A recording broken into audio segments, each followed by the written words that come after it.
Friends, Radhe Radhe. कैसे हैं आप सभी? आई होप आप सभी अच्छे होंगे, स्वस्थ होंगे और मस्त होंगे। तो फ्रेंड्स, आज है मेरी बेटी का बर्थडे।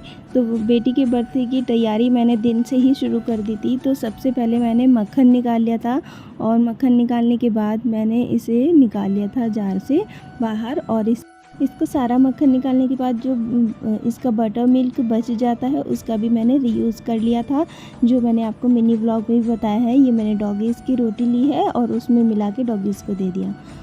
और शिवन्या खा रही है पिज़्ज़ा, तो मैं आपको व्लॉग में दिखाऊंगी कि हमने पिज़्ज़ा कैसे बनाया है। आगे आगे बने रहिएगा, वीडियो में पूरे लास्ट तक देखिएगा। और पिज़्ज़ा के साथ चल रही है कोल्ड ड्रिंक।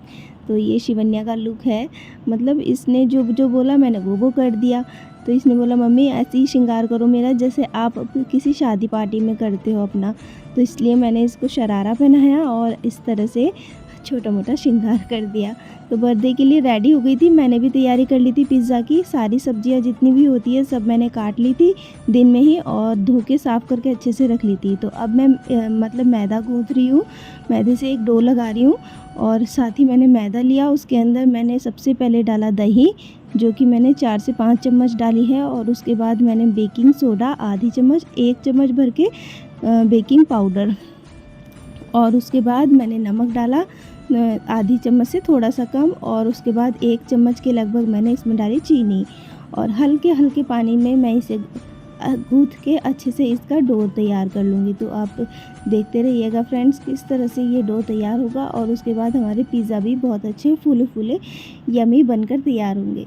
तो घर में ही बना लेती हूँ मैं, मुझे बाहर से लाने की कुछ ज़रूरत नहीं पड़ती है। बस घर की जो वेजीज होती है उसमें थोड़ी सी मेहनत से लग जाती है, उन्हें काटने में, धोने में, हर चीज़ करने में।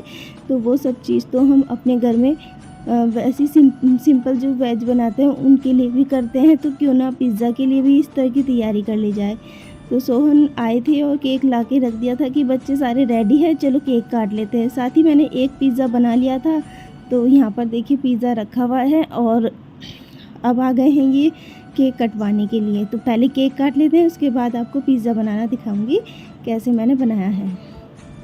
तो सब तैयार हो गए हैं, सब ने बर्थडे विश करना शुरू कर दिया है। अब देखिए यहाँ पर बच्चे केक काटेंगे सभी साथ में मिलके। और मैंने ये वाली साड़ी पहनी है क्योंकि ये वाली साड़ी मैंने बहुत कम पहनी है और आपने शायद पहली बार देखी होगी, लेकिन मैंने ये बहुत कम पहनी है। लाइट वेट है और बहुत अच्छी है, तो मैं इसी को ही पहन लेती हूँ और बहुत ज़्यादा इजीली मैं कैरी कर पाती हूँ। तो इसलिए मैंने ये वाली साड़ी पहन ली थी झटपट से। और देखिए शिवन्या ने केक काट लिया है और मेरी बेटी सबको केक खिलाएगी। तो बच्चे काफ़ी एक्साइटेड हो रहे थे। पहले तो शिवन्या ने बोला कि पापा गुड्डे वाला केक लाना, तो फिर उसके बाद इसका प्लान चेंज हो गया। इसने देखा फ़ोन में रेनबो वाला केक, तो इसने बोला रेनबो वाला केक लाना। तो इसके पापा इसके लिए लाए हैं रेनबो वाला केक, जिसमें कलर बहुत सारे हैं और बहुत कलरफुल है, जितने भी रेनबो में कलर होते हैं। तो अब सबको केक खिलाने के बाद बच्चों की शुरू हो गई है केक मस्ती, यानी कि सबको केक की होली खेलने के लिए लगी है। और मैं कह रही हूँ अभी केक की होली मत खेलिए, पहले अच्छे से मन भर के खा लीजिए, उसके बाद खेलिए।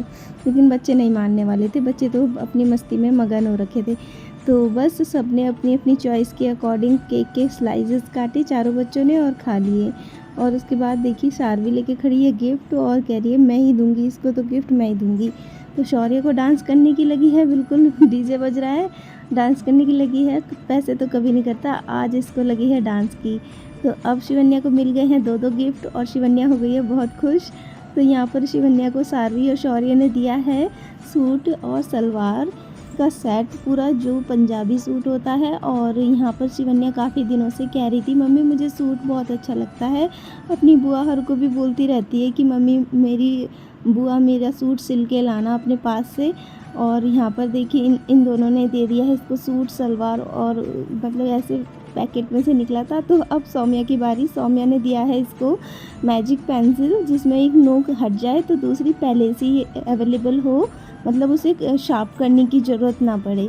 तो जैसे जैसे मैंने शिवन्या को तैयार किया था वैसे वैसे जो है ना सारवी को भी लगी मम्मी मुझे भी तैयार करो। तो इसने भी सेट वेट पहना और देखिए केक मुंह पे लगाया, लिपस्टिक लगाई, पता नहीं क्या क्या अपने मुंह पे लगाया और मांग टीका भी लगवाया। मतलब जो इनने शिवन्या ने किया वही उसने किया। सबने केक खा चुका था। आप देख लीजिए केक का क्या कचुम्बर बना दिया है। काफ़ी टेस्टी केक बना था। तो हमारा जो डो है मैदे का वो भी सेट हो गया है। तो अब मैं जल्दी से बना लेती हूँ इसके अच्छे से पिज़्ज़ा और सबको दे देती हूँ। तो यहाँ पर हमारा जो डो है ना पिज़्ज़ा का वो अच्छे से सेट हो गया है। तो मैं एक बार और इसको हाथों से मस लूँगी और अब मैं इसका पिज़्ज़ा बनाऊँगी। तो एक पिज़्ज़ा मैंने पहले ही झटपट से वैसे ही बना दिया था कि केक के साथ अच्छा लगेगा, बच्चे काफ़ी खुश हो जाएंगे। लेकिन वो खाया किसी ने नहीं, वो ऐसे ही रखा रहा, सब केक पे ही टूट पड़े। सबने केक खाया, केक काफ़ी यम्मी था, टेस्टी था। तो अब देखिए मैं पिज़्ज़ा कैसे बनाऊंगी। पहले मैंने डो से लोई काटी, उसके बाद ये डो इतना सॉफ्ट हो रखा है ना कि हाथों से ही फैल रहा है, इसको बेलने की ज़रूरत नहीं है। तो अब मैंने नॉन स्टिक की पैन लिया है, उसके अंदर मतलब तवा है ये, और उसके पैन पिज़्ज़ा भी बनता है लेकिन मैं अभी ये तवे पे बना रही हूँ। तो यहाँ पर मैंने ये जो तवा है इसके अंदर थोड़ा सा मैंने घी लगाया, उसके ऊपर मैंने ये इस तरह से मैदे की लोई को फैला दिया। हाथों से ही फैल जाता है, इसमें ज़्यादा दिक्कत की बात नहीं होती है। और अब मैं फोक से इसमें हल्के हल्के छेद कर दूँगी ताकि ये अच्छे से बेक हो जाए अंदर तक। तो बस यहाँ पर छेद हो चुके। तो अब मैं इसके ऊपर लगाऊंगी पिज़्ज़ा सॉस, और ये पिज़्ज़ा सॉस काफ़ी टेस्टी है। ये मैंने मंगवाया है शॉप से, और पहले मैं रेगुलर सॉस आता है जो टमाटो उससे बनाती थी, आज मैंने पिज़्ज़ा सॉस मंगाया है। और इसको अच्छे से स्प्रेड कर देंगे अपनी जो हमारे पास ये है ना लोई, मतलब कि पिज़्ज़ा का जो बेस हमने बनाया है, तो ये हमारा अच्छे से स्प्रेड हो जाएगा। उसके बाद मैंने इस पर जो है ना जितनी भी मैंने सब्जियां काटी है, प्याज, शिमला मिर्च, गाजर, टमाटर, पनीर, और भी जो कुछ हमारी मर्ज़ी है हम लगा सकते हैं। कॉर्न लगा सकते हैं। कॉर्न पिज़्ज़ा मैंने बनाने की सोची थी, कॉर्न को मैंने अच्छे से बॉईल कर रखा था और अच्छे से निकाल के रखा था, पर मैं इसमें कॉर्न पिज़्ज़ा बनाना भूल गई। लास्ट में मुझे याद आया तो मैंने लास्ट में 2 पिज़्ज़ा कॉर्न के बना दिए थे। और अब मैं इसके ऊपर ये चीज़ को अच्छे से ग्रेट कर दूँगी। बहुत अच्छे से मैंने चीज़ डाली है क्योंकि बिना चीज़ के पिज़्ज़ा अच्छा नहीं लगता है। तो यहाँ पर सारे में मैंने चीज़ डाल दी है अच्छे से। और अब मैं इसको क्या करूँगी कि हमारे पनीर के टुकड़े हैं ऊपर से सजा दूँगी, और ऊपर से मैंने इसमें मसाला डाला है, थोड़ा सा चाट मसाला, और थोड़ा सा मैंने इसमें लाल मिर्च पाउडर, नमक डाला है। तो लीजिए हमारा जो है इतना पिज़्ज़ा बेक होता है। ऊपर से मैंने उसकी लिड लगा दी थी, और लिड में जो छेद होता है ना, होल होता है, वो सब मैंने कागज़ से ढक दिया था। तो देखिए यहाँ पर मेरी साड़ी देख लीजिए कैसी है, अच्छी है कि कैसी है। और जब तक हमारा पिज़्ज़ा बेक होता है तब तक हम बच्चों से पूछ लेते हैं क्या कर रहे हैं। दिखाओ। तोड़ दी ना, क्या दिया? ये है क्या? ये पेंसिल है, देखो कितनी सारी पेंसिल। इसे कैसे यूज़ करते हैं मुझे तो पता ही नहीं। इसे सिंपल लिखते हैं, अगर पता नहीं होती है अगर ये वाली रोग तो ऐसा कर सकते हैं। अच्छा ठीक है, अच्छी बात है, गुड। वाह, किसने दिया ये सूट? भैया ने? मॉम ने और भैया ने? अच्छा, तुमको पता नहीं था मेरा फेवरेट सबसे पर्पल है। आप तो बहुत क्यूट लग रहे हो। हाँ, थैंक यू बोल दो। तो ये गिफ्ट मिला है शिवन्या को। तो देखिए कैसा लग रहा है, आप मुझे कमेंट करके ज़रूर बताइएगा कि मेरी बेटी के ऊपर ये सूट कैसा लग रहा है। और विद कोटी, ये पंजाबी सूट है। और यहाँ पर मेरी बेटी अच्छे से सूट पहन के तैयार हो गई है दोबारा से केक काटने के लिए। 2 बार केक काटेगी आज ये। और मैं आपको अपनी साड़ी दिखा देती हूँ। तो देखिए सिंपल साड़ी है, नेट की है, और मतलब कि इसका ब्लाउज़ ना पूरा फ्रिल वाला है। और इसमें मतलब कि इतनी अच्छे से मैं इसको कैरी कर लेती हूँ, बहुत लाइट वेट है। और इसके बॉर्डर में इस तरह से सीक्वेंस लगे हुए हैं, मतलब इस सीक्वेंस वाली लेस है। और देखिए कितनी सुंदर है। तो ग्रे कलर है, और आस्तीन देखिए इसकी कितनी डिज़ाइनर है। तो ये सिंपल सोबर सी साड़ी मैं हमेशा पहनती हूँ, कैरी करती लेती हूँ, ईज़िली कैरी हो जाती है। तो आपको कैसी लगी मुझे कमेंट करके ज़रूर बताइएगा। तो लीजिए आ गई हूँ मैं फिर से किचन में बाकी के काम करने के लिए। बार बार किचन से बाहर चली जाती हूँ फिर आ जाती हूँ, क्योंकि किचन में जो है ना दोनों चूल्हे गिरे रहते हैं। मतलब काम ही क्या है किचन में, बस पिज़्ज़ा बनाना है, खाना बनाना है। खाना तो हमने पहले ही बना चुका था, बस हमने पिज़्ज़ा जो है बाद में देर में बनाना शुरू किया। और यहाँ पर जो है ना सालू ने बनाए थे चावल और मैंने बना दी थी सब्ज़ी। और बस हो गया था हमारा। तो यहाँ पर पिज़्ज़ा खाने के बाद वैसे किसी ने इतना इंटरेस्ट लेके खाना नहीं खाया है। पिज़्ज़ा के बाद तो ऑलरेडी इतना पेट भरा भरा हो गया था, तो हम सोच रहे थे खाएं या ना खाएं, और ऊपर से 10 भी बज गए थे, लेट हो गया था, खाने का मन किसी का भी नहीं था। तो यहाँ पर मैंने जो है ना चिली फ्लेक्स बना के रखे थे पहले से ही, तो ये मैं चिली फ्लेक्स इन्हें पिज़्ज़ा में डाल के दे दूँगी जिसे जिसे पसंद है। तो यहाँ पर सौम्या ने खाए थे और इन्होंने खाए थे, सब ने, बड़ों ने, बच्चों ने, मतलब किसी ने खाए किसी ने नहीं खाए। तो ये बिना चिली फ्लेक्स के कोई पसंद करता है, कोई मतलब चिली फ्लेक्स डाल के कोई पसंद करता है, कोई नहीं करता है, तो मैंने फिर भी बना दिए थे।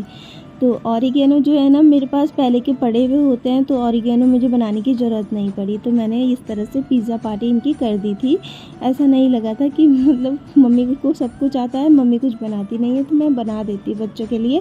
बच्चे काफ़ी इंजॉय करके खाते हैं, और ऐसी चीज़ें तो बच्चे बड़े शौक़ से खाते हैं। और बाकी जो रोटी वगैरह होती है ना, उनको खिलाने के लिए बच्चों की रिक्वेस्ट करनी पड़ती है, बच्चों रोटी खा लो, प्लीज़ खा लो ना, प्लीज़, इस तरह से। तो चाट, ये जो इस तरह की रेसिपीज़ होती है ना, पिज़्ज़ा, चाउमीन, मोमोज़ वगैरह, समोसे, ये सब बच्चे बड़े शौक़ से खाते हैं। क्या आपके बच्चे भी इस तरह से खाते हैं? मुझे कमेंट करके ज़रूर बताइएगा। लेकिन ये एक तरह से हेल्दी पिज़्ज़ा था, घर का था और अच्छा था। मतलब बाहर का तो इतना गारंटी नहीं रहती है उसमें कितना हेल्दी है कितना नहीं, लेकिन यहाँ पर मैंने ये हेल्दी बनाया था। यहाँ पर मैंने सारी सब्जियाँ लगाई थी, टमाटर वगैरह, और इस तरह से बच्चों ने सब चीज़ खाया। तो इतना दूसरा पिज़्ज़ा बन रहा है, इतना आप केक खाइए फ्रेंड्स। मैं भी केक खा रही हूँ क्योंकि मुझे तो मीठा बहुत पसंद है, बिना मीठे के तो मैं रह ही नहीं सकती हूँ। तो जो भी मीठी चीज़ होती है वो मैं सबसे पहले अटैक करती हूँ और खाती हूँ। और मेरा जो ये साड़ी का पल्लू है ना, बहुत ज़्यादा डिस्टर्ब कर रहा था। मतलब इस तरह से मैं कह रही थी कैरी अच्छे से हो जाती है, लेकिन पल्लू जो है ना मुझसे नहीं संभलता है, और मुझे ऐसे कमर में टक करना पड़ता है, तब जाके कहीं किचन में काम करना पड़ता है। तो कभी कभी तो मैं सोचती हूँ साड़ी पहन के अगर हम डेली काम करेंगे तो हम गोपी बहू बन जाएंगे। जो साथ निभाना साथिया में गोपी बहू आती थी ना, वो सिर्फ कितनी प्रॉपर तरीके से साड़ी पहन के, मतलब इस तरह से किचन में काम करना बहुत ही मुश्किल हो जाता है। कोई कोई लेडीज़ पहनती है, लेकिन मुझसे तो नहीं पहनी जाती, मैं तो नहीं पहनती। मुझे तो बहुत ज़्यादा आलस आता है साड़ी पहन के काम करना। अभी इस टाइम पे ऐसा मन हो रहा था कपड़े चेंज कर लूँ, पर अभी मुझे 2-3 रील्स बनानी थी, तो इसलिए मैंने साड़ी चेंज नहीं की थी। दोबारा पहनने में बहुत ज़्यादा आलस ही आता है, तो इसलिए मैंने नहीं की थी। तो सोहन जो है अभी थोड़ा खाने पीने में व्यस्त है, इसलिए मैं उनके साथ 2-3 रील्स बनाना चाह रही थी, इसलिए मैंने साड़ी नहीं निकाली। तो कभी कभी ऐसे मौके मिलते हैं, कभी कभी नहीं मिलते हैं, तो इसलिए मैं उन मौक़ों का फ़ायदा उठा लेती हूँ। तो बस सारा काम निपट चुका था। मैं यहाँ पर रोटियाँ बना रही हूँ। रोटी बनाने के बाद रसोई वगैरह सारी हम दोनों ने मिलके साफ़ की, सारा क्लीन किया, और अब जो है देखिए लग गई हूँ मैं रील्स बनाने के लिए। इसलिए मैंने साड़ी चेंज नहीं की थी, सारे बच्चों ने, बड़ों ने कपड़े चेंज कर लिए थे, बस मुझे छोड़ के, क्योंकि मुझे बनानी थी रील्स। तो बस इस तरह से रहा कुछ हमारा आज का दिन। कैसा लगा है आपको? अच्छा लगा है तो प्लीज़ वीडियो को लाइक, शेयर, सब्सक्राइब ज़रूर कीजिएगा। ऐसे ही मैं आपके साथ अपने न्यू ब्लॉग में मिलूँगी। तब तक के लिए take care friends, bye bye.